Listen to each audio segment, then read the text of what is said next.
Boys and girls, this is the Undisputed Era. Adam Cole, Kyle O'Reilly, Roderick Strong, and you're listening to Going In Raw, baby. Hey guys, this is Charlotte, and you're watching Going In Raw. Going In Raw. That sounds terrible. What's up, it's your girl, Sasha Banks, Legit Boston, and you are watching Going In Raw. You like that? Hey, friendo, Steve here. And Larson. And welcome back to Going In Raw, the only pro wrestling podcast you need to be listening to right here at youtube.com/Steve and Larson, and available wherever podcasts can be found. Be sure to hit that subscribe button and the little notify bell next to it. Make sure you're always getting your new Going In Raw notifications. We're also available on the Patreon at patreon.com/Steve and Larson. We have a variety of reward tiers, and remember, even $1 goes a long way towards helping Going In Raw. Without Patreon, I don't know what we'd be doing, Larson. Probably something soul-sucking. Yeah. Like data entry. Politics podcast. Oh, I'd enjoy that. Yeah, that could be fun, actually. I'd enjoy that. Data entry. There you go. Sure, there's plenty of data entry people out there who enjoy their job. Yeah, Larson. that's just not for me. Oh, my goodness. Anyways. And then we're also available... on the Patreon, we got $5 bonus content tier. That's correct. You get 5 bonus episodes every single week. And over on YouTube, you can access that bonus content by clicking the join button and becoming a YouTube channel member for Going In Raw. You also got access to custom emotes during our live streams every Monday through Thursday. So it's a lot of fun. And really does help Going In Raw. So there you go. That's what the deal is. We have a lot to get through today, Larson. Yes, we do. Some weeks, there's like no news. Even Monday, we're largely bereft of news. Today, an overabundance. We have a ton of news. A lot of stuff has been breaking over the past couple hours from a number of sources. Dave Meltzer's got some stuff. Sean Ross Sapp has some stuff over there at the Fightful. PW Insider has stuff. But the first thing we're talking about... Oh, my goodness. Where to begin? WWE is a massive mess right now. It's just a mess. There's a lot of stuff going on. A mess. Let's kick things off talking about exciting stuff like ratings, because they don't paint a pretty picture right now. No. So basically right now the ratings are completely in the toilet, with both Raw and SmackDown hitting record lows, especially for non-holiday episodes. How bad are we talking, Larson? I'm happy you asked, Steve. Raw averaged 2.158 million viewers, and the show dipped below 2 million viewers for the third hour. That sounds bad compared to last year when the episode, the same date roughly, 3 million viewers. That's a 30% drop year to year. Jeez. That's horrible. That's a lot. That is a lot. That's a lot.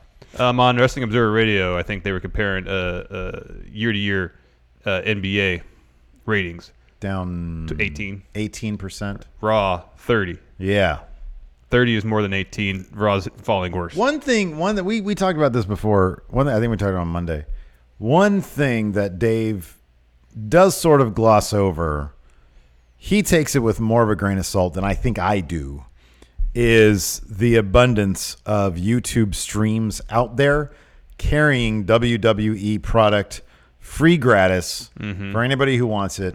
There are a lot of them out there, and he sometimes focuses on... Well, I think his overall point is all that, whether it be people who cut the cord, people watching it, I should say people cutting cord and therefore watching on, say, Hulu, or people who watch the whole show on YouTube, or people who just watch clips on YouTube, whatever.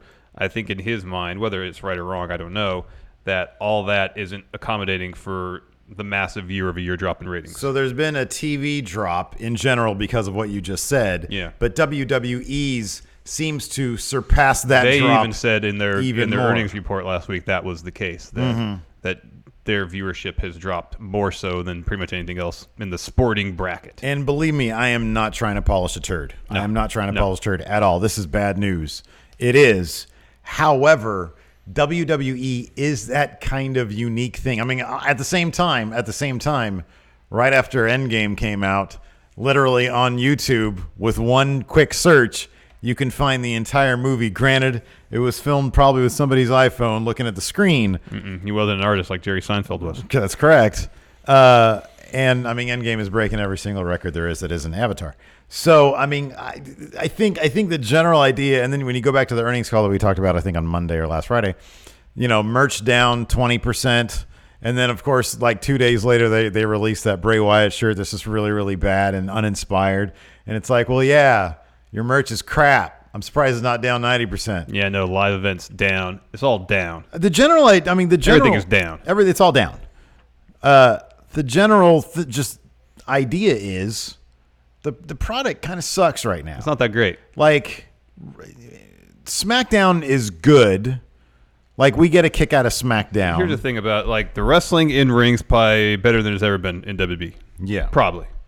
There is enjoyment to be found in the shows if you watch them, if you get invested in the characters, what characters there are. Mm-hmm. However, there's not a whole lot of truly captivating stuff going on week after week on WWE program. It was Kofi's rise to become WWE champion. That was pretty damn captivating. That was good stuff because people had, based on his tenure of the company, a strong emotional connection with Kofi, and they wanted to see him reach the top of the mountain. Becky's rise to top of the card. That was captivating because they handled it really well. And then she seemed to have that moment right before when Nia Jax knocked her out, and that image of her standing in the crowd, bleeding, concussed as all get out. Something changed after that. Not with her. You know what it is? It's a minor thing. I don't think she should be thanking the crowd for cheering for her. Yeah. Yeah. I'll get away from that. Anyways, that's not the point of what we're talking about. This thing, I think it's partially that the booking for Becky once she won the Rumble, when she showed up on Raw, and it was just overly convoluted for no reason. You can debate whether that put a halt or tempered momentum somewhat. Here's my the fact is that her story isn't as captivating as it once was. Storyline wise, this is what's happening. If you look back when stars were being made, you can look back at the Attitude Era for stars being made left and right. Yeah. All right.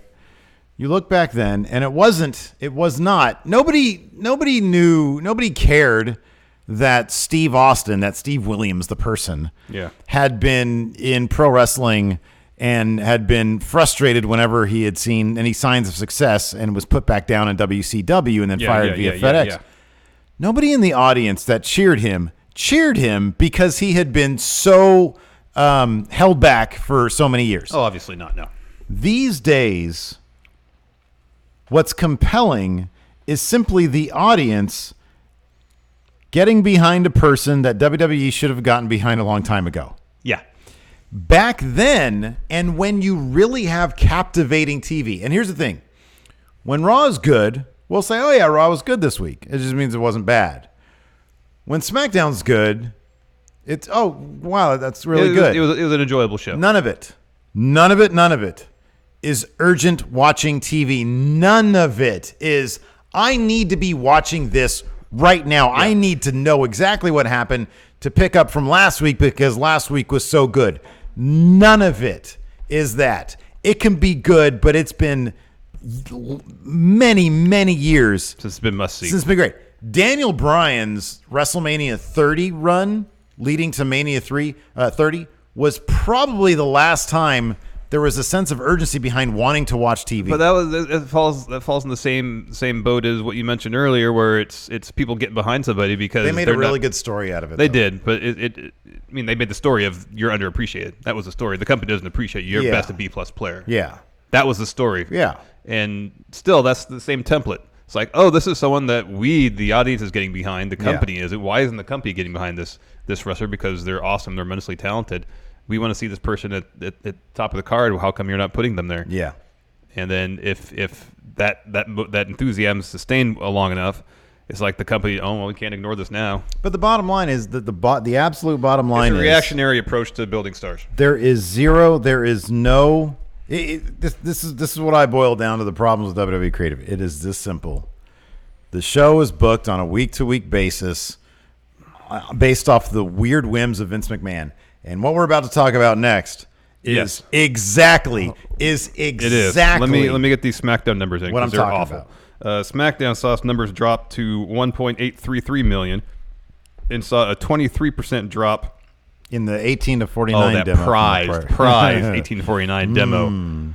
That's what WWE. That's what they want. They want massive numbers in that demo. They're not getting that demo. The advertisers want the kids who want the Mountain Dew and their Doritos, their Flamin' Hot Cheetos, their Stacker 2, Taco Bell, and of course the Stacker 2. That's right.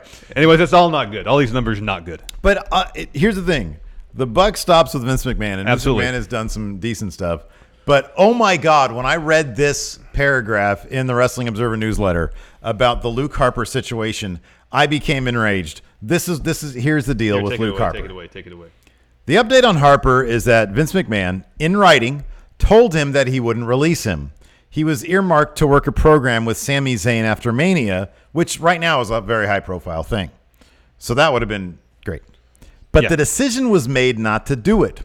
One person close to the situation told us that Harper needs to get out because they made a call that they weren't going to use him after Vince saw him in his return.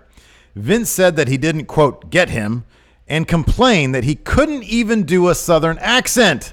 That was from them wanting him to do a Southern accent 4 years ago. Can you take a look to see where Luke Harper's from, Larson? Exactly what I was about to do. I think he's from Rochester, New York. Rochester, New York. Let me ask you something. Is Rochester, New York in the South?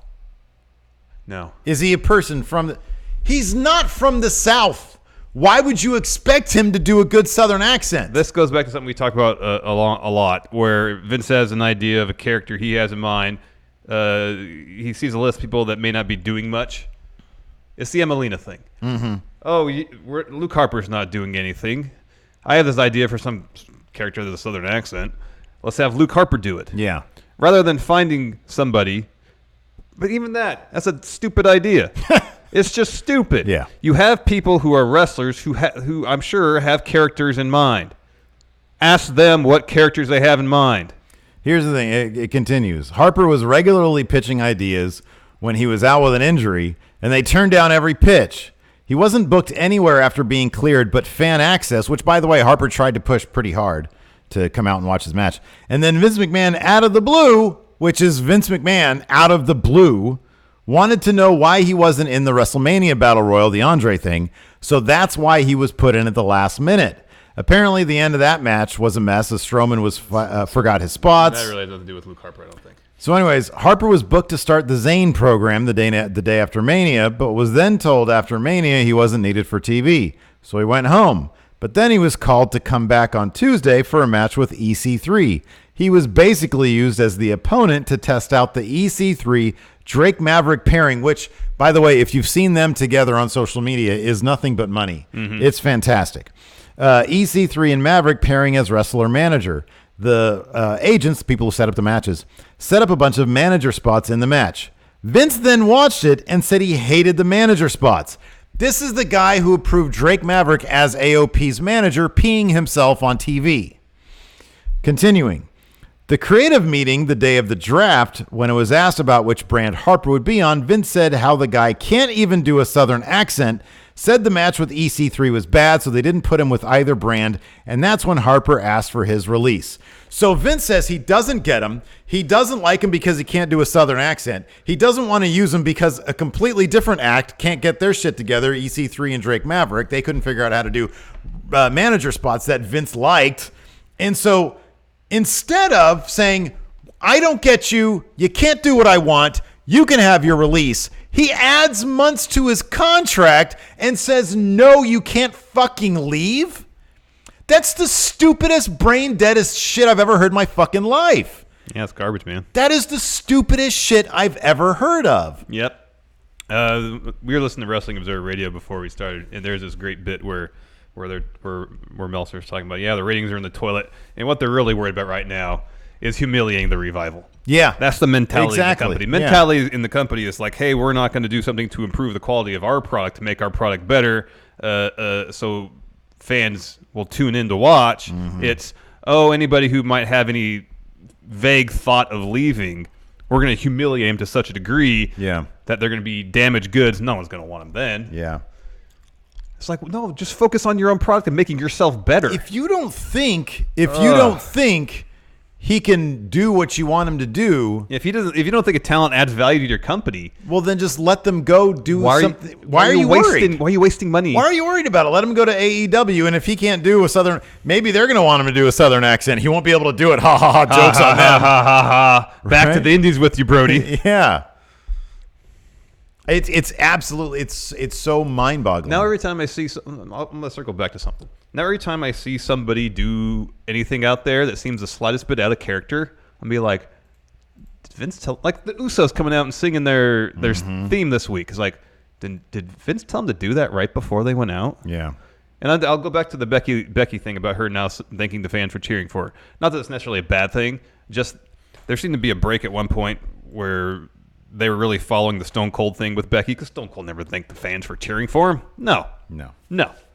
And two, where they're like, okay, you can still have some edge, Becky, in that you like to fight and slap people's heads off and stuff, but we want you to be a little more like a traditional babyface, and that you show appreciation to the fans. And it's like, well, that's not what got her over. Yeah, the second they're like, oh, people are cheering this, time to become boring now. Yeah. Yeah, it's asinine. The entire thing is asinine. And here, I honestly do. It's. I mean, I guess it's obvious. I don't know if Vince is freaked out about the All Elite thing. Oh, I think he is. I mean, I don't know if he's the kind of guy who gets.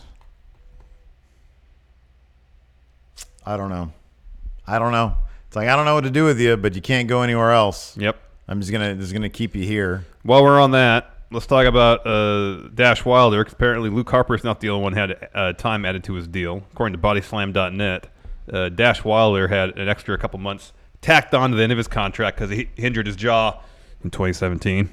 Yeah, 2017. That was shortly after they debuted on Main, and they were in a match in NXT, and he broke his jaw. So Harper's stuck here in WWE till around Mania time 2020. Around just after or before Mania. Yeah, it's around Mania next year. It's around Mania next year. And then now the Revival's till June of next year. Well, Wilder is. Okay. It's till next year. Okay. Yeah, I mean, at least they're on TV. Yeah, and they're trying to humiliate him by having Wilder shave Dawson's back, which isn't a huge deal. I don't know why that's supposed to be humiliating. I don't know.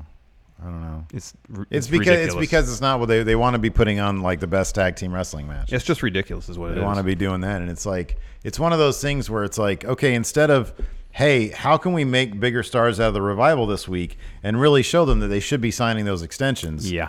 Let's do a back shaving segment. Because they wouldn't sign the new contracts we offered them.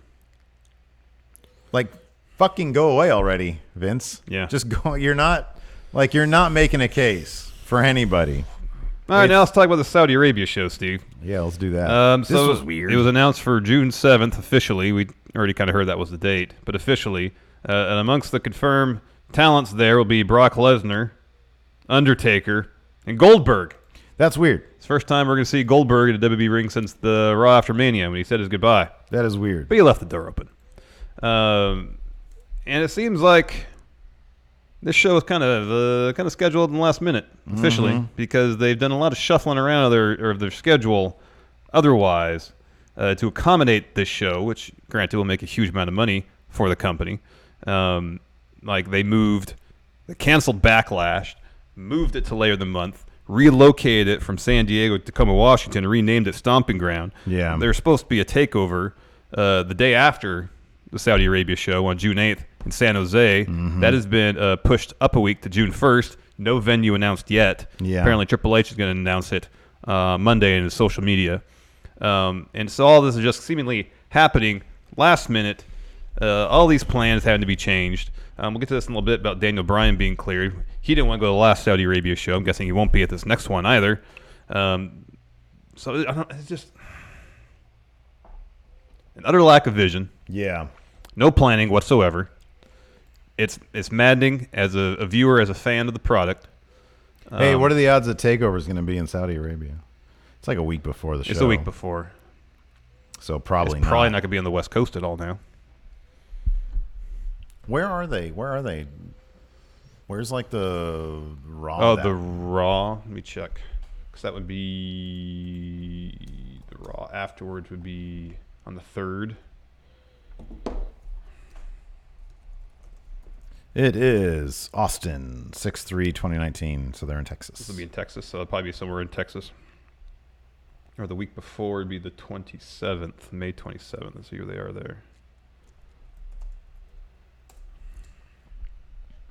They're in Kansas City, Missouri. Oh, okay. So they'll be in the Midwest and South. Yeah. So I would anticipate that'd be kind of neat if they did. And they won't because the takeover is too popular now. They just had it at Full Sail like they used to do it. Oh, I know. That'd be neat. That'd be pretty neat. That'd be they pretty give neat. the people at Full Sail a really nice treat. They show up every month. I know. That'd be cool. That'd be really cool. Or do it at the Amway Center, the basketball arena in town. Anything about Goldberg coming back?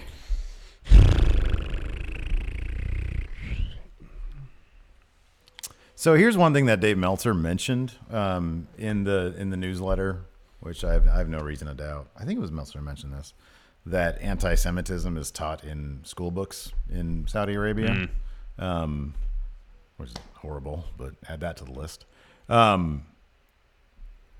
Goldberg is. I just looked this up really quick to see how public he is about his religion, his faith, because he's Jewish, and I just found an article. It was just off a quick search about how he's proud to be a Jewish role model. This is from back in his WCW days. I imagine that hasn't changed. I doubt he's like, oh yeah, I don't want to do that anymore.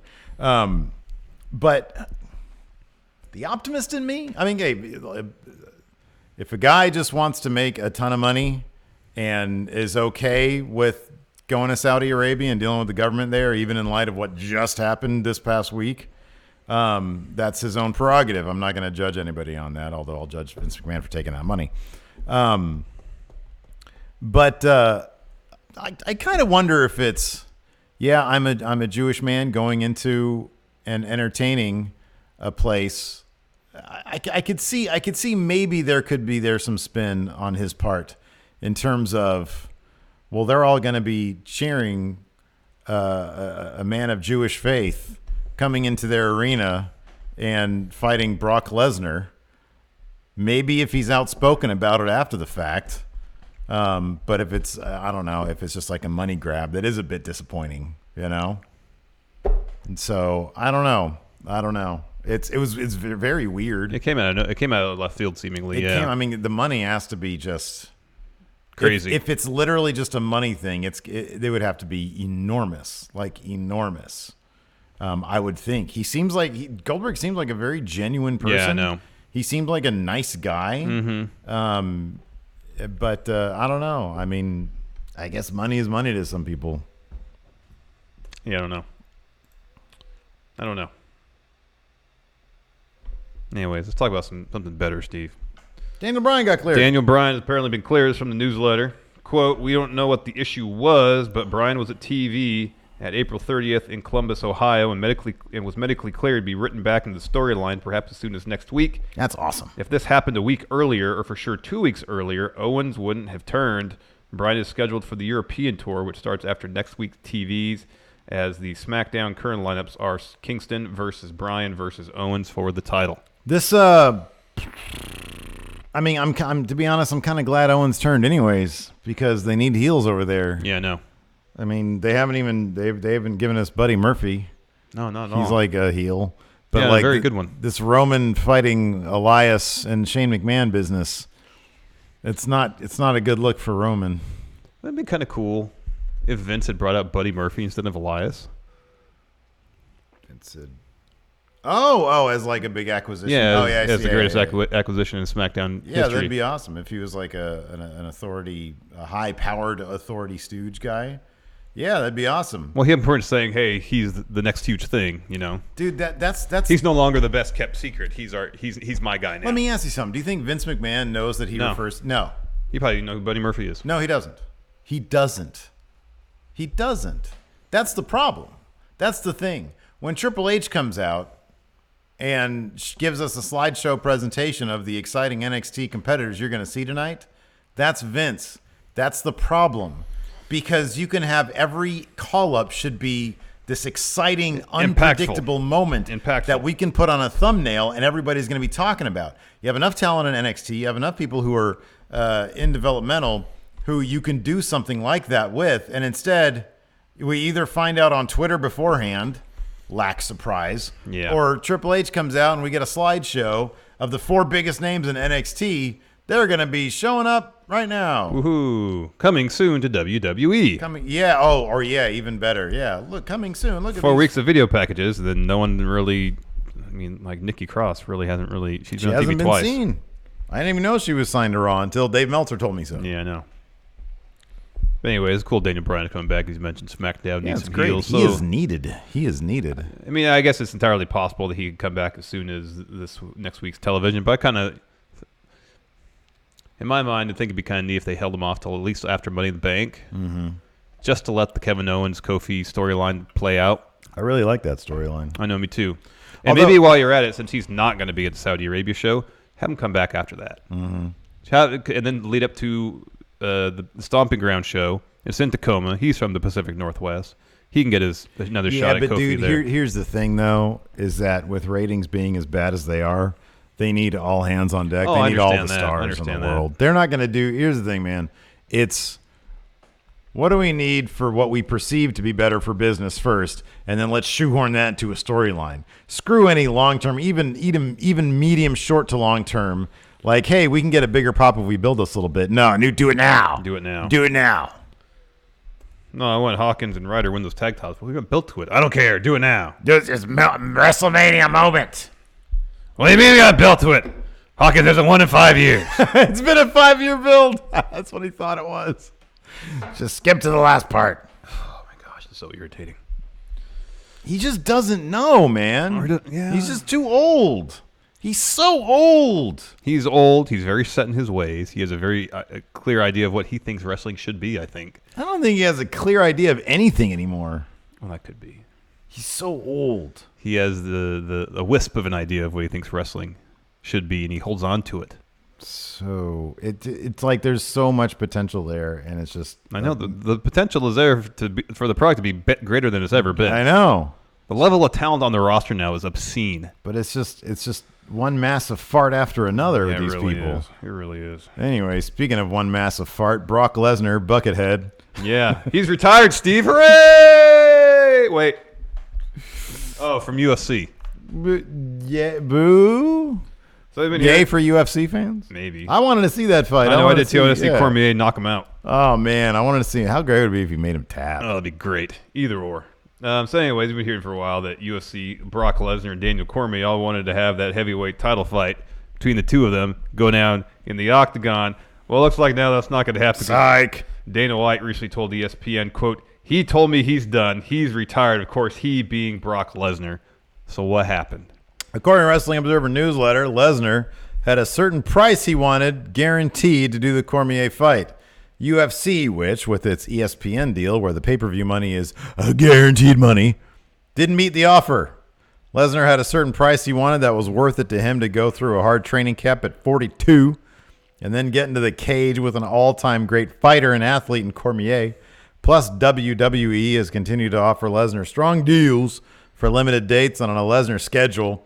Pro wrestling is far safer and offers considerably more longevity. Yeah, because it doesn't do anything. Yeah, he doesn't do. He just gets in the ring and turns purple. He laughs, turns purple. Yeah. So, yeah. Well, all that means we're still gonna be getting Brock in WWE. That's what it means. Yeah, but I really hope that it's not in the title scene. I feel like we have a good thing going right now with Seth. They got a talented lineup. Yeah. But I can see Vince be reactionary. I know. Ratings are in the toilet. Yeah. Well, here's like the ratings have been in a steady decline, well before the last 2 weeks. And a large portion of that, who had the Universal title? Brock Lesnar. Brock Lesnar did. Yeah. So he's not some cure-all that he can bring into the company and the ratings are going to go through the roof. It doesn't work that way. I do kind of wonder also, is this ratings decline is one of the reasons we've seen it. Look, we both know it's been long sort of proven that where Raw goes, SmackDown goes. And the top title on Raw has been absent for a very long time. You know, there are giant chunks of time when the Universal title wasn't even on the show because of Brock Lesnar. I wonder, and it just, there's such a lot, like now with Seth holding the title saying I'm going to fight every single week or whatever, It's like they seem to be getting maybe a little sense of urgency back with that title. AJ's there with them, and they're going to fight. That's going to be an awesome match. Yeah, it'll be fantastic. I just wonder if so much damage has already been done that it's going to take them a while and some really, really strong creative booking. I mean, that's honestly, it's so funny. It's like their entire business really does when the creative is good. I mean, it's not surprising. Like you look at these two movies. Look at Avengers Endgame with wonderful creative. Look at Justice League, which is a steaming hot pile of fart. And they both got really good casts. They both have great casts. It's just this one had long-term vision, creative storytelling, emotional payoff. The other one, reactionary bullshit with no long-term plan, just an idea of, hey, we want to be what the other people are doing. Yeah, but you need to invest the time, effort, and money into this. You can't just shit this one out. Nope. So that's why Endgame is breaking all these records, and then Justice League is just another movie that probably Ant-Man beat in the box office. I don't know how much money. They probably made $1 billion, but still, it's not close to the billion. I mean, $3 billion made $1 billion its first weekend worldwide. Yeah. I don't know if Justice League did that well financially. I don't remember. Well, globally, it probably did. I'm gonna guess and say 800. It says box office 700 million. Scroll down. Say that. Scroll down right there. Oh my, yeah, 660, and that's global right there. They didn't make that domestic. Yeah, that's global. That's not that good. That's a turd. It is a turd. That's a turd. I think I saw Dark Knight Rises made like just over 1 billion. Yeah, 1.1 billion. That's probably more what they were hoping for. Yeah, it was. So, anyways, it matters. The creative matters. Oh, it's arguably the most important thing in terms of getting people to tune in on a weekly basis. Everybody on that roster is supremely talented to go out there and just kill it every time. Yep. But it's just soul sucking. Somebody who's finding out how soul sucking it is Lio Rush. Oh, good segue. So we've been talking mainly in our bonus episodes. We did. We talked about the latest round of reports of backstage heat he's had on one of the new shows. Either those last Friday or Monday. Okay. But yeah, we've been doing follow-ups on Overrun. And it's been, I mean, if you're not a patron, that's fine. You haven't really missed much. It's been more of the stories same. of how he there's the major thing we heard about is from PW Insider is that usually the newer roster members, when they're doing the European tour, they're tasked usually with providing water for talents as they're exiting the arena, going back to gorilla position. And seemingly it's not too dissimilar from what rookies have to do in most other sports leagues. Help the veterans, like carry their bags. I think that kind of stuff starts in like high school. Like that's probably a normal thing that I think. Although in the NFL, if you're a rookie, you have to buy dinner for like your teammates, so you'll have to drop like $40,000 on a nice dinner for half the team. Yeah. Which that's got to suck. You just sign your first real good money deal, and then you got to drop $40,000 on a huge steak dinner. Yeah, but what do rookies make in the NFL? Oh, good money. If they're first-round picks, yeah, good money. Pretty good money. Yeah, it's good money. So anyways, but there's a lot more now because Lio Rush opened up to Sean Ross Sapp over at Fightful. Yeah, that unto itself is newsworthy because you don't really see wrestlers. Because first, Lio was responding to these reports from these various wrestling news sites on Twitter, kind of parallel to that. Sean Ross Sapp was saying on Twitter, like, I'm trying to reach out to Lio to get his take on all this. And eventually, apparently, Lio agreed to do an interview. It worked. It did. Yeah. So, Steve, here, you want to touch on or get started on some of these highlights? Yeah, sure. So here's some of the highlights. When talking about working with Bobby Lashley, my issue has never been with Bobby Lashley. My issue is the fact that I haven't been on meet and greets with Bobby, haven't been getting paid for merchandise for us that has my catchphrases on them. I've been sent to live shows and TVs and forced to pay for my own rental car for 5 days as well as hotel while not making enough money to do so. Walking around broke in the biggest sports entertainment industry that there is while having 2 kids and a wife to support. He also addressed the reports from PW Insider. It's not about, this is about the rookie stuff. Yeah. It's not about race, and it never has been, but public perception is important to me. And when we have fans that travel all over the globe and watch us get off buses and into hotels, the look of a black kid carrying waters and bags for other wrestlers is just not a good look, especially when I'm trying to portray myself as a superstar as well. Let's just stop there for a second. And there's another point that people like David Bixenspan has brought up or has brought out to light on Twitter. If you get on that new Cameo app, the Cameo website, where you can get like birthday greetings and stuff from various celebrities, there are a lot of WWE wrestlers on there charging as little as in the case of Lio Rush as $20 to say happy birthday to, hey, it's Larson's birthday. Your coming annoying up. nephew, yeah. Right, exactly. Yeah. It's not a great look for the WWE. It's not, and is this really a reflection? Because this. If we want to take this back a little bit further, with the birth of WWE Network, there was a lot of talk of how that would affect pay-per-view payouts for talents, and I don't think we've ever gotten a real solid answer on that. But if this is an avenue that wrestlers feel like they need to look into to make money, it feels like between like the John Oliver piece that illustrated, how these people really aren't independent contractors, but they have to carry the burden of independent contractor. It's a bad look for the company. It's like, why would anybody in the case of Lio Rush here now? This is a complex issue with, I would think, and we've made light of the situation because sometimes when you hear about this kind of behavior, people who have a big ego or people who have backstage heat. Well, people have a reputation for either of those things. Yes. It could be kind of funny, to be honest with you. I mean, what was it? Sin Cara in the back of a bus making fart noises making weird noises. Yeah. That stuff is fun to make fun of. Leo's interview here brings up some very good points. On the flip side, and we'll get to that in a little bit, I mean, for at least a year now, even predating WWE, going into NXT, and maybe even before that. Oh, even before that. We've heard issues about Lio Rush. Like, these are not secrets. These are not like, so it's probably a matter of there's a little bit of A and a little bit of B going on. There's various here. people that have their own perspectives, because while I appreciate what he has to say here about carrying the bags for the veteran wrestlers. I understand his point of view, and it's okay. Here's the thing: he says it's not about race, and it never has been. It's totally fine to make it about race because it's a valid point of view. He's absolutely right. If it's a situation where the bus pulls up, there's a bunch of fans there having even if you take the idea, he's completely right. A young black man carrying the bags for older white wrestlers is not a good look.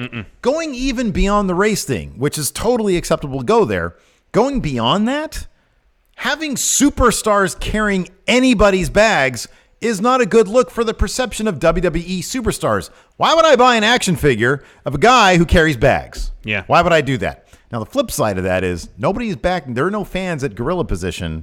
Giving people water. People water. Yeah, and that's mentioned. We'll get to it a little bit in the PW Insider stuff. Anyways, say there's various people who have their own perspective on how business should be done.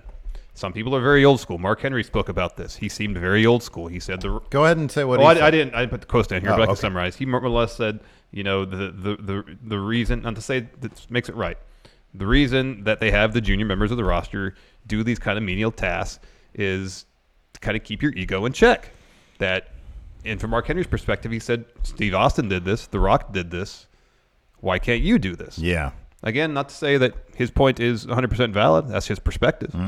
You have various people with various different perspectives, various thoughts on how traditional the locker room atmosphere should be. And, sometimes different perspectives collide and people butt heads. Yeah. And so I don't know. I do think that there may be when you have somebody like Lio Rush, who obviously believes in himself quite a bit, is obviously a very ambitious person, and has no problem being outspoken, and is brought into the WWE at a very young age, and they brought him into NXT for a very short period of time, and then they bring him up to 205 in Maine, and he had been given quite a bit of fanfare very quickly. Yeah. But then in between all that, there was that tweet he put out when Emma got released that got him some heat. Yeah. He even apologized for it. Yeah. There's been numerous instances we have heard, and granted, this could just be rumor and innuendo. Who knows? Of attitude issues backstage. Yeah. I mean, this current cycle of it is not the first time, you mentioned earlier, not the first time we've heard of it. Yeah. I mean, you have this sort of perfect storm of, it's obvious that life in the WWE is, you get to the WWE and you might think you're a big star, but you still have a lot of dues to pay. Yeah. And you have a ways to go. Now, we have no idea what Lio Rush is getting paid. We've heard the bottom end of developmental is $50,000. He sort of came into 205, which I'm not sure what his salary is there, but I know it's not going to be $100,000 or $150,000. No. And then he sort of is a manager for Bobby Lashley, but then he also still performs sometimes. On occasion. So, I mean, let's say the guy's making $60,000 a year. Yeah. You're not paying for rental cars and hotels off of that and having anything left over. Turning much of a profit, no. You're not. I mean, that's economics. That shit's expensive. Yeah. Even if you're sharing a hotel, you're talking $75 a night each. I mean, if you find a Fleabag motel, but again, you're in the WWE. You want to be walking out of some Motel 6. They shouldn't be. You shouldn't be. Again, that's why they should be employees. I know. And WWE handles all that booking. I know. So if you want to put forth if they want to perpetuate the image of WWE superstars as being superstars, then they can book them at the Marriott or something like that. Or add a per diem. Say, hey, you have a budget for this. You better budget well. Yeah, you're per diem. You're not stay wherever you want. Don't get a Maserati for your rental. Get a little economic, get the bottom of the line thing. Steve, that doesn't put forth the image of superstar though. Not that the Maserati, you need the Maserati, but you need something at least middle of the road. Yeah. You can't be renting the smart car. As far as why these reports of backstage heat have been circulating, this is what Lio had to say. Quote, there is someone who works for WWE that has hated me since the day I've worked for Ring of Honor, and now that they work for WWE, they're leaking false information to get me released. At a certain point, I have to defend myself, so that's what I decided to do. We're all human, and we're all grown-ass adults.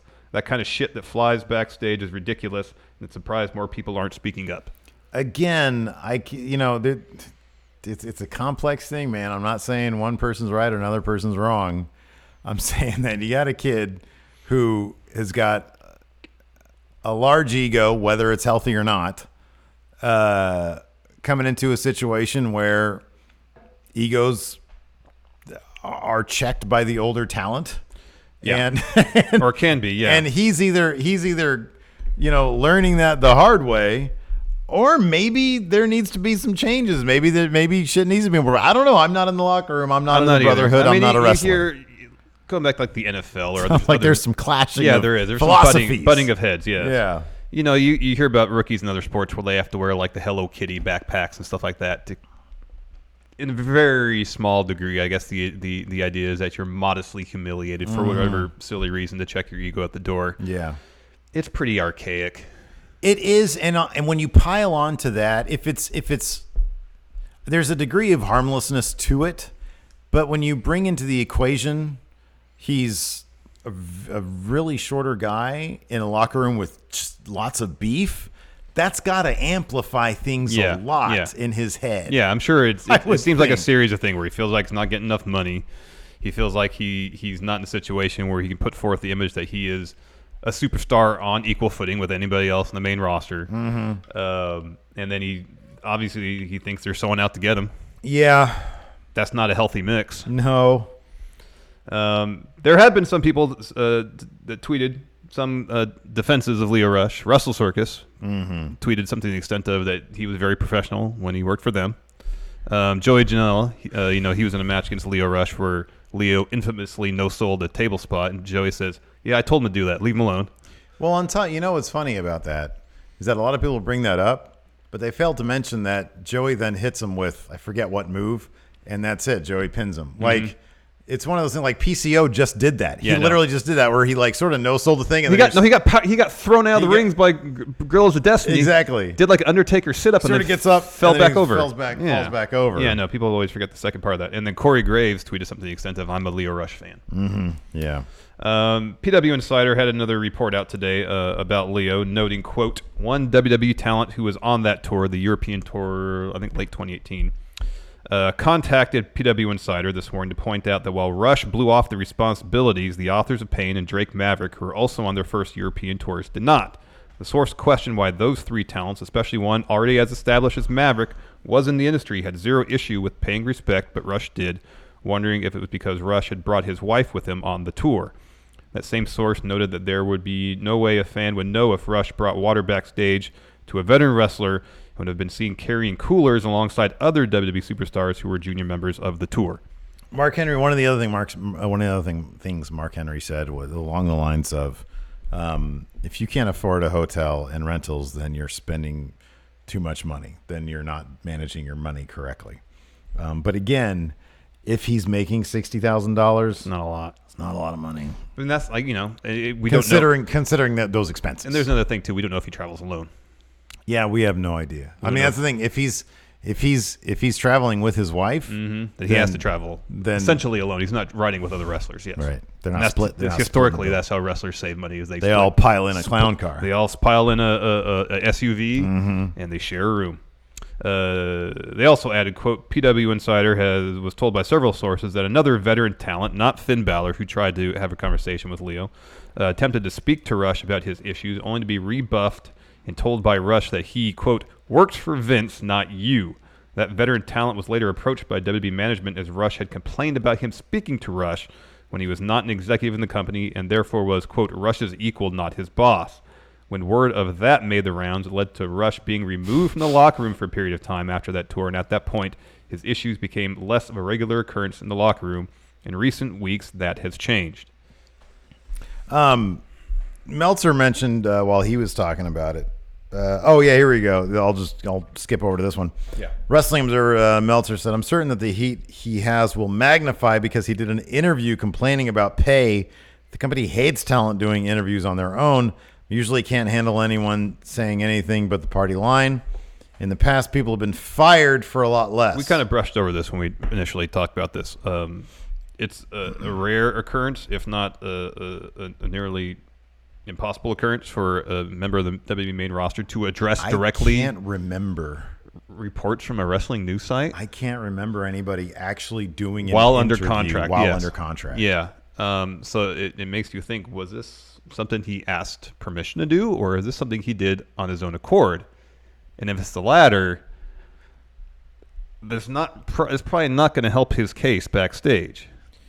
No.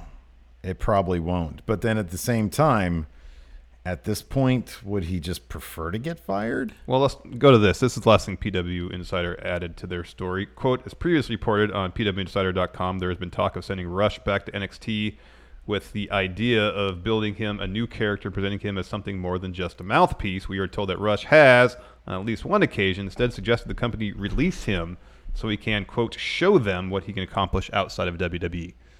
Well, couldn't they just send him to Evolve to do that? Or who else they work with? Progress. Yeah. Yeah. I mean, I would really doubt that they would just let him go. No, he's based on what we reported on earlier. That's not their MO. Yeah, they don't do that. They would simply just sort of here go back to Orlando and you can wrestle on the house show circuit for NXT. Yeah, which is kind of what he was doing after the Emma tweet. Yeah, before he showed up on 205 Live. I mean, at least in Orlando, doing that will save a lot of money. True, because they pay for travel. There's no state income tax there. That's right. Yeah.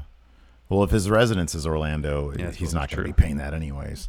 But yeah, tough situation to be in. Yeah, and I don't think he made it better for himself. See, it might be one of those situations too where he has these certain feelings. He expresses them in his particular way backstage, and because people don't agree with how either the content of his complaints or the tone he takes, resentment builds on both parties, from both parties. Mm-hmm.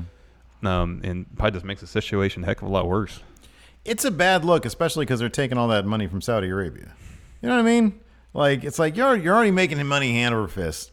Then you do business with a government that just mass executed 37 people. And your talent is struggling, and so they get on websites and sell videos for $20. I mean, it's an easy 20. It's 60 it takes seconds. like 90 seconds. Yeah. But it's just, man, it's not a good look.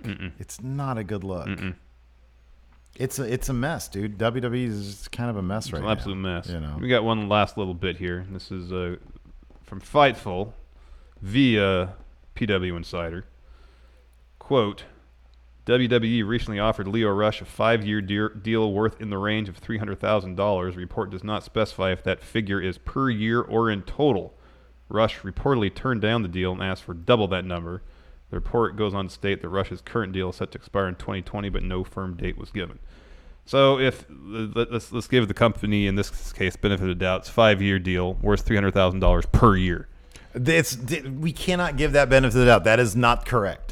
Oh, I doubt it is. But I'm just saying for the sake of discussion. Not even a chance. Yeah, I can't even not. Discuss that, man. Come on. Well, they're throwing money. They were going to give $60,000. They were going to give the club a multi-million-dollar deal. Yeah, at like $500,000 a year. That's each. Revival. That was $500,000. All we heard about the club is that it was multi-year for millions of dollars. In the newsletter, Meltzer said that the club received a similar deal. Oh, the Revival. Okay. As the Revival. Yeah. So that's multi-millions over 5 years. Oh, I see. Yeah. So yeah, dude. $60,000 a year is nothing. It's not for considering the expenses involved. It's nothing. It is not. I mean, if you look at what did Ryback say way back when he talked about expenses? Well, he said. I think he more or less said that he can. Like he didn't have any money after he paid for all the expenses, right? He was making like $400,000 a year, though.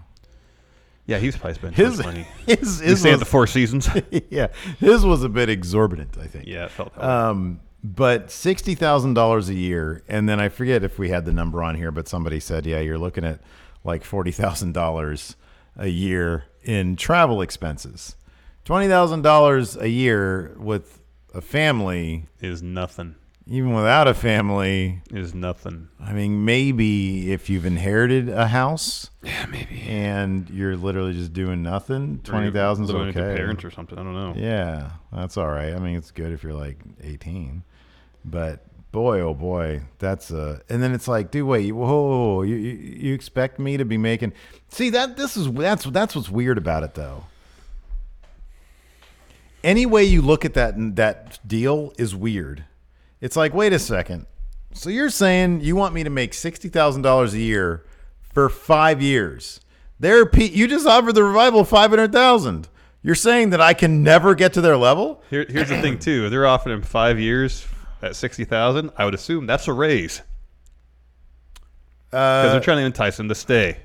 Yeah. So I mean, but here's the thing. If he turned down $300,000 a year for 5 years, then Mark Henry's right. He needs to be, he needs to have a talking to, because $300,000 a year, you're still profiting to the tune of $260,000 a year. Mm-hmm. You shouldn't be struggling. Mm-mm. So I mean, that's why that doesn't make sense.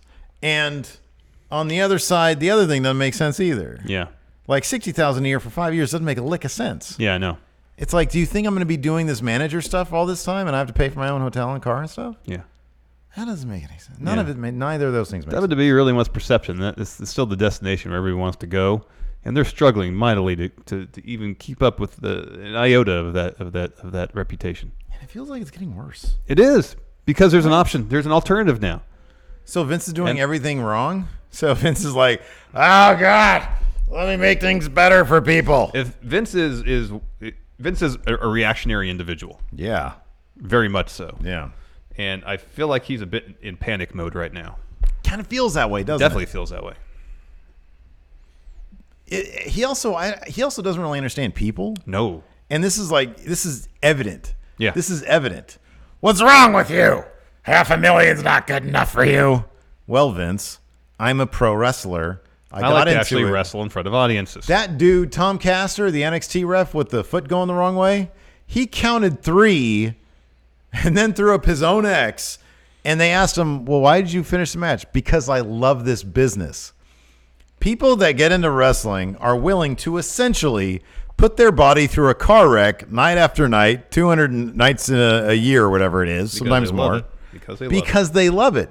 They love to do pro wrestling. Mm-hmm. And yes, I'm sure they love to do money also, but they can do both any number of places. We just had Dean Ambrose leave after they kept on throwing briefcases of money at him, essentially, because he just didn't enjoy his job. Yeah. And what did he do? He left, and literally the moment his contract expired, he was ready to go with a $50,000 short film, metaphorically showing him breaking out of the prison that is WWE Creative. Mm-hmm. Yep. That's what we're dealing with here. Yep. He doesn't understand people. No. And I don't really think he ever has. No. But it's like when you, at the point where you need to understand people the most, Yep. he is showing just how little he understands people. Mm-hmm. Mm-hmm. Mm-hmm. Warrior came back. I gave him a lot of money. It's not good enough for you. Well, no, I can go to All Elite Wrestling or even Ring of Honor or Impact and make decent money and actually do wrestling I enjoy, Vince, so no thank you. Why would you want to go to that company? It's not WWE. Let's do some questions, Steve. Okay. Chris Kaufman. This is a very venti episode for us. That's necessary sometimes. So people who enjoy us being, everything's great. Generally, we're so positive. We try to find the good in everything. I'm just pissed off about this Luke Harper shit. Yeah, that's the first thing you mentioned when I came in this morning. Oh my, it's like unbelievable. Not surprising, though. Chris Kaufman, what's more impressive in wrestling, seeing a big guy move in a way he shouldn't be able to, or seeing a small guy lift something or someone he shouldn't be able to?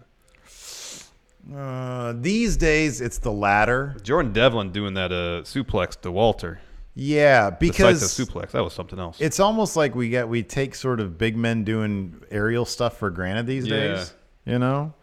But I can never get enough of watching a little guy lift something big. Or when Ricochet picked up Hansen. Yeah. That was cool. That was rad.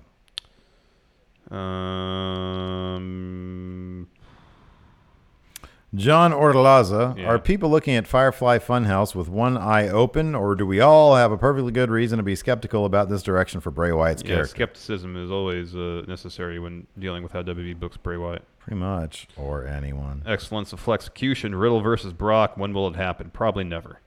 Yeah, it'll probably never Because happen. the people wish it. Because you wish it. Just Shane, do you think AJ and Seth could feud until Mania 36? Couple title swaps like Sasha and Charlotte did a few years back. It would necessitate a heel turn from somebody, probably AJ. Yeah, I doubt it.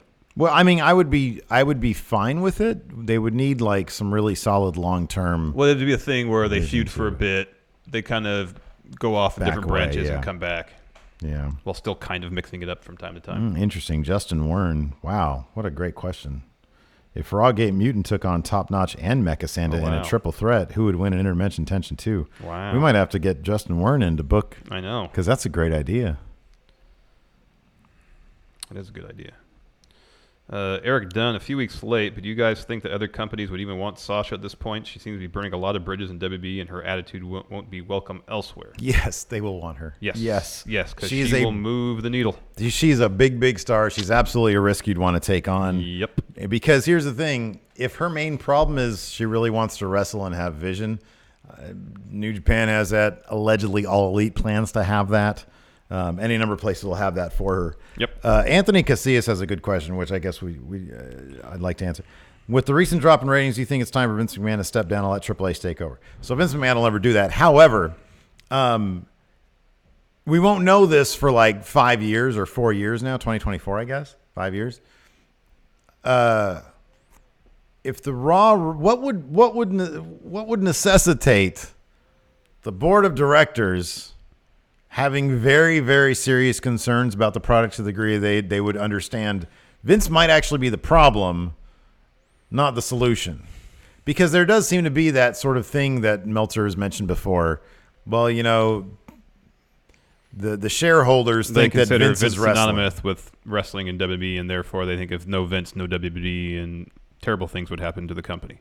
I wonder what it would take, because these ratings are really bad. Like if the ratings get to 1 million. Impact numbers. If the ratings for Raw get down to around 1 million. If All Elite Wrestling is competitive in the ratings. Or if they eclipse them in the ratings. I don't know what kind of, if there even is, any sort of out clause for either the new television deals.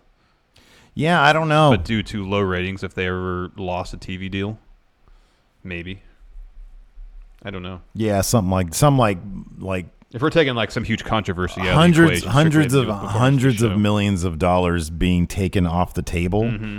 If I mean, I guess it would take the stock price would have to plummet. Yeah. And something drastic would have to happen for that to be the case. Mario Rocha, is Vince more worried about the influence of Cody and the Young Bucks on the wrestling community or the amount of money the Khans are willing to put into AEW? He's just worried about perception.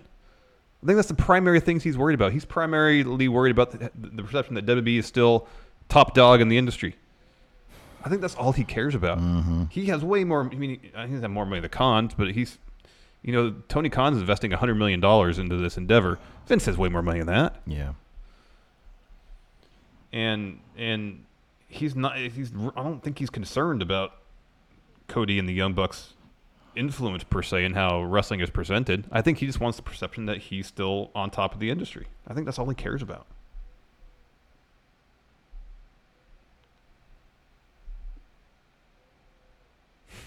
Yeah, I don't know. I mean, I know I think that at the end of the day, he cares that his company is worth more money in the wrestling business by far than anybody else. I think he cares that they're making an ass ton of money. Yeah. And I guess in terms of I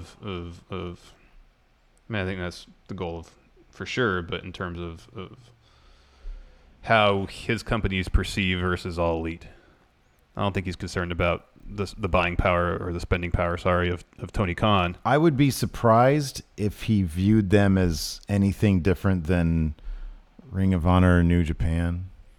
I'd be surprised if he... Well, I think apart from the fact that they maybe have a larger checkbook. Yeah. Maybe. I mean, he's costing them more money. He's costing them money for sure. Mm-hmm. But I still think it's like... He thinks that anybody who goes there for their money is stupid. Probably. Because they're not WWE. And that's a perception issue. Yeah, sure. Anthony Tobias, do you see them calling up a tag team from NXT to SmackDown because they have nobody for their tag team? I don't know who they'd call it. It'd be the Street Profits.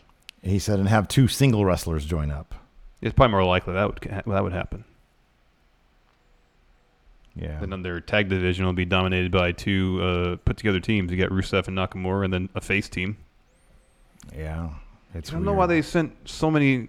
It's weird. They broke up Thebar for no reason. 0 reason. Like, what are they going to do with Cesaro right now? I know. They can do anything with him.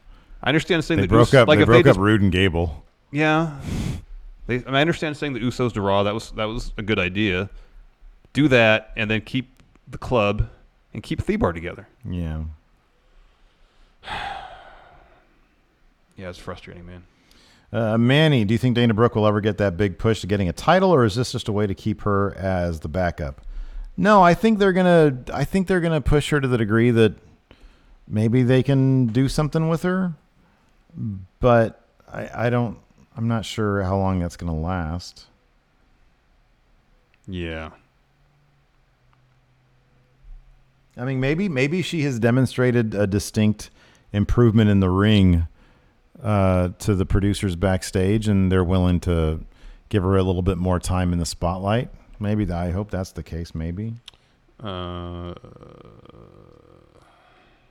Scotty Too Hottie, back in my day, we wanted WWE wrestlers to go to New Japan. This was within 2019, and now it's all elite all the time. Is it funny how fast people stopped caring about New Japan? I do think that All Elite has stolen a lot of the thunder of New Japan because of how much money they have and the fact that they're going to be on TV and the fact that the highest or the biggest, the most coveted free agents in wrestling chose All Elite instead of WWE. Or New Japan. Or New Japan. So, I mean, I think that's the reason why. And, in New Japan, the thing about New Japan also is that they're like so stacked that to me, it's less of I'd love to see them in New Japan and more of where would they really fit in? Mm-hmm. There's a lot of people there right now. Yeah, there's really good talent everywhere. When you go to WWE, I know, I don't know. That's why, At this point, I'd be kind of scared for anybody to go to WWE because it's just a mess. Mm-hmm. Lord Ziffer, if we got John Moxley at Double or Nothing, how would you like to see him used on the show? Him versus Jimmy Havoc. Or Joey Janela, or all three of them. So he's a big deal. Yeah. It would have to be it'd have to be like a him and Cody thing. Like he comes out at the end of the Dustin Rhodes match with Cody and attacks Cody or something. I don't know. It would have to be up at the top like a big or no, you know what it'd have to be? He gets involved in the Jericho Omega thing at the end. That's because those are the biggest names. Mm-hmm. I mean, as much as I think it'd be cool to see him do a death match with Jimmy Havoc, let's face it, he's a big name. Oh, yeah, he is, obviously. But again, it depends largely on what he wants to do. If he wants to go and have a good time, I wouldn't be surprised if that was his priority. It's like, hey, you guys have Jimmy Havoc and you have Joey Janela. I want to do some crazy stuff with those guys. Yeah, but Dean, you're Dean. No, I'm not. I'm Ox. I'm Ox. You guys got a edge trimmer here? He walks in. He's already bloody. Yeah, I know. What do you do? You're already bleeding. It's not an edge trimmer out front of the building. Use it on my head. Yeah, it's good. It's a terrible idea, Dean. And I got money. I got lots of money. You want some? It's all bloody $100 bills. Shaggy Kint. If you two were brought on WWE to help boost ratings, what would you guys do? Wait, like actually on television? I'd do whatever Vince told me to do, and then I'd hand out water to the veterans at gorilla position. Oh, okay. Yeah. Yeah, you would do your menial tasks. Yeah, I do menial tasks. Would you do menial tasks? Hey, man, I was a PA. Yeah.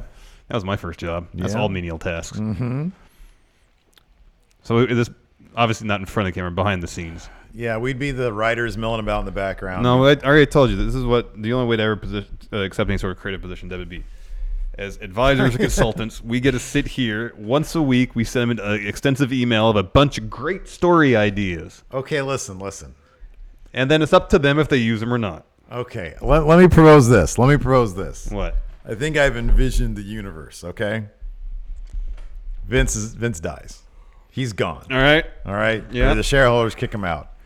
Renaissance. Yeah. WWE is amazing. Yeah. And writers are going there and they're like, it's amazing. It's the best creative experience I've ever had in my life. Every writer should try it. All right. And they offered you $500,000 a year. Oh, of course you'd want to consider it. And we did. Okay. Yeah. That's the situation. All right.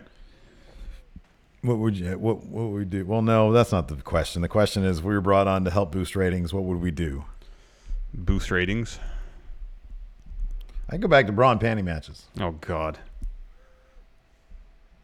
I'd say, look.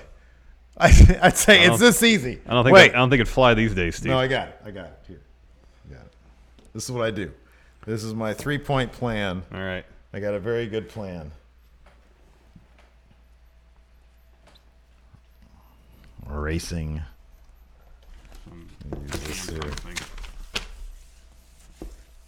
All right, so here's what we do. Otherwise, you have to use your All right. I would say, first off, what's the highest rated period of time that we've ever had television ratings? Attitude Era. Okay, write down the words attitude and era. All right. We're going back to the Attitude Era. What defined the Attitude Era?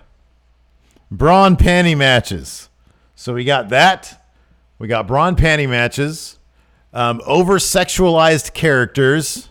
Smash TV. We bring back Vince Russo. I want Vince Russo to be my boss. What ideas do you have, Vince Russo?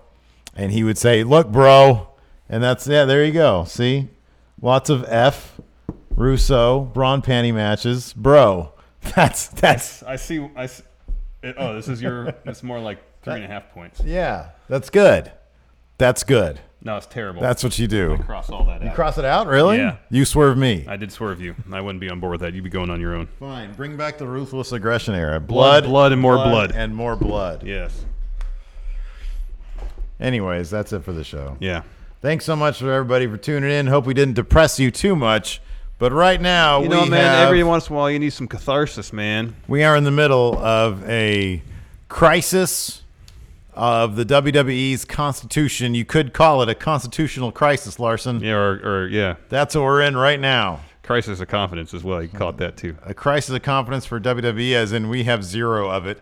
But hey, we're going to keep on covering WWE each and every week right here at Going In Raw. There's some good to be found. We like a lot of people. Oh, I still get a kick out of talking about WWE. I still love it. It's a lot of fun. It's just frustrating. Yeah. It's frustrating because it can be so much better. It's frustrating because the talent, we really love the talent. Exactly. There. And it's like the Luke Harper stuff is just beyond the issue beyond the pale. Is like Vince is leaving a lot of money on the table by just not doing this competently. He's making a ton of money if he was just like a competent promoter and business person, it seems like. He's good at running a YouTube channel. They have a really solid YouTube channel. Probably you know what YouTube is. Yeah, but he's good at it. I don't think he's the one doing it. He has a digital media team that's probably really good. Hey, listen, you got to get the good with the bad. Give him credit where credit's due. It's his company, his YouTube channel. If any department, the department he's probably least involved in is digital. that explains their previews. Yeah. All right, thanks for watching. We'll talk to you later. Bye. Be a part of Going In Raw today at patreon.com/Steven Larson. Starting at $1 a month, you can enjoy Going In Raw ad-free, gain access to the daily 30-minute Going In Raw post-show, exclusive merchandise, and so much more. Support Going In Raw today. Click the link in the description.